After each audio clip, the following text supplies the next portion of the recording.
Alright, so here's what the front looks like at the moment. We've got the Gotek floppy emulator, and then we've got the regular emulator, or the regular floppy CD-ROM, 5 1/4, and our Creative Live drive. And you can see how yellow this thing is. I actually may take that cover off eventually and try to retro bright it. I don't have any of the stuff for it.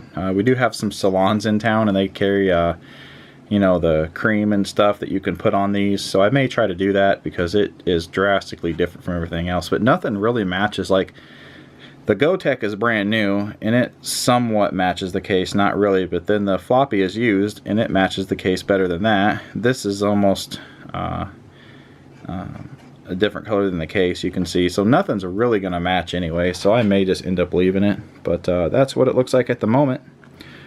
Alright, so now we're going to go ahead and get to hooking up all the cabling and everything, because that's what's next.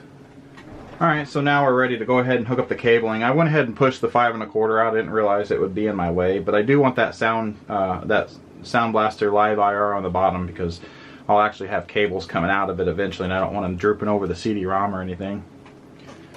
Alright, so now we've got this, and I want to see which I need to hook up to which. So I believe that this dot that it shows in the manual needs to go right to that, and I can see it there. So the dot goes to the actual IR drive. It's kind of a tight fit to get down in there. Alright, that's on there. Now this will run all the way back to the sound card here, and that's just going to plug right into this end here. And you can't really put these backwards because it does have one side where it's less pins on here. It's kind of got a gap in it. Alright, so now that's hooked up there. Shouldn't need this quick start guide anymore at the moment. Now we're going to hook up the power cabling to the Live IR, which I need.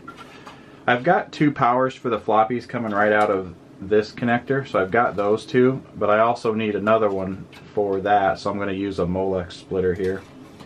And I'll just kind of pick one of these that's going to be running up there anyways, so we'll just kind of pick this one, actually the one with double on it, because these 2 will be, you need to be closer to that, and this one's going to be running up here.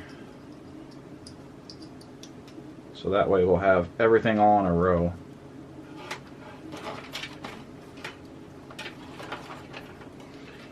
So we'll have this one going to the CD-ROM, this one going to the 5 1/4 floppy, and this bottom one going to the Live IR, all off of one cable.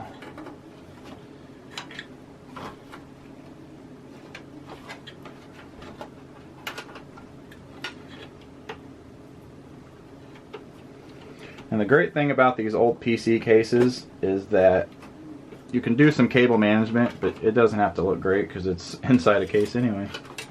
And you can't see through it like modern cases. So I'll probably just actually leave the 5 1/4 bay unplugged for the most part of, because I'm not going to be using it unless I come in here and switch over from the floppy drive to this anyway. So I'm just going to leave its power cable unplugged. And now I've got these 2 cables that I will run to each of the powers of these. So there's the 3 1/2 floppy. And this one will go to the Gotek. There's that one plugged in. Now we're going to hook up the floppy cable from this, and these are easy to see because pin 1 is right here, so even though this cable doesn't have a notch on it, we know that pin 1 is the pink stripe. And then if I get my flashlight off the floor, we can look in here and see where pin 1 is,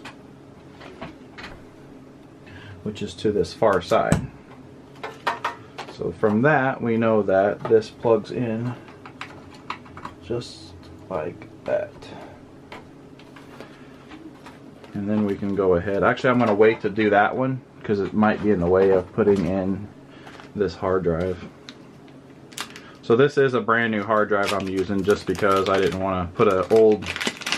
I've got plenty of old hard drives, but none of them are really of a decent size. I mean, if it was like 80 to 100 gig, I probably would have used it. But most of the ones I got are like 4 gigs to 8 gigs to 10 gigs to, you know, like 20 gigs at the max. So we're going to go ahead and put this one in here. And this has a slot right here for your hard drive. And unfortunately, it only has a slot for one hard drive. I mean, I guess you could take out one of your floppies if you didn't need as many floppies as I have in here, but it's kind of cool to have that many. Alright, so now that that's in, we also need a IDE cable for the floppy, or for the hard drive.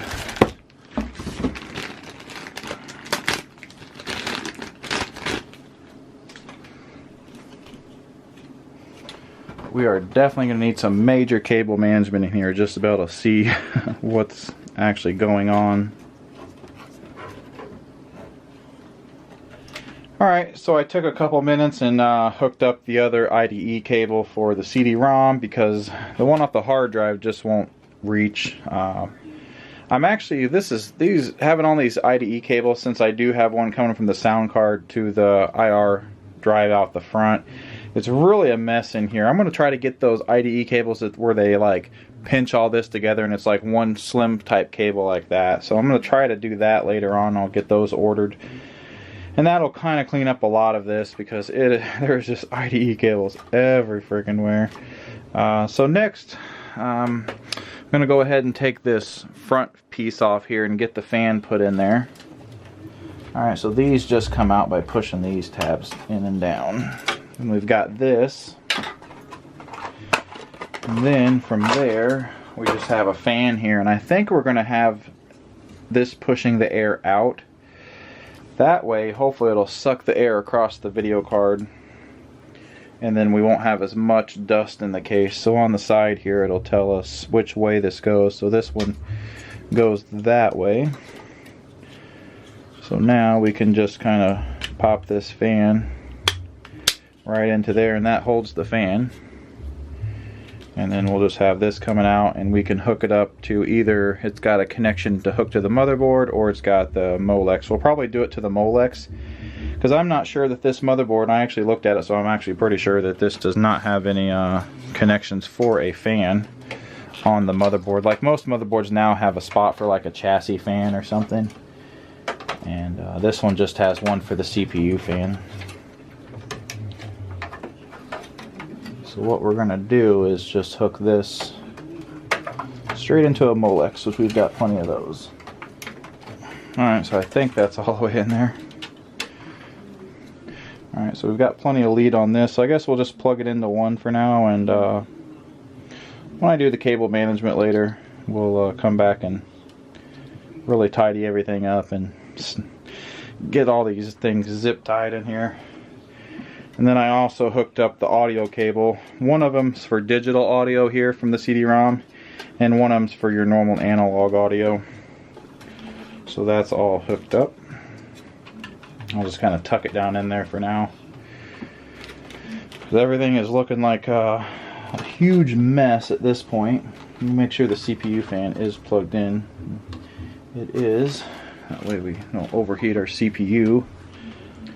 Alright, so now I think we're ready to see if it will power up. So I'm going to spin it all around, and I'm going to leave it open, not put the case on, get it plugged in, and bring up a monitor over here, and then we'll see what happens. Stay tuned.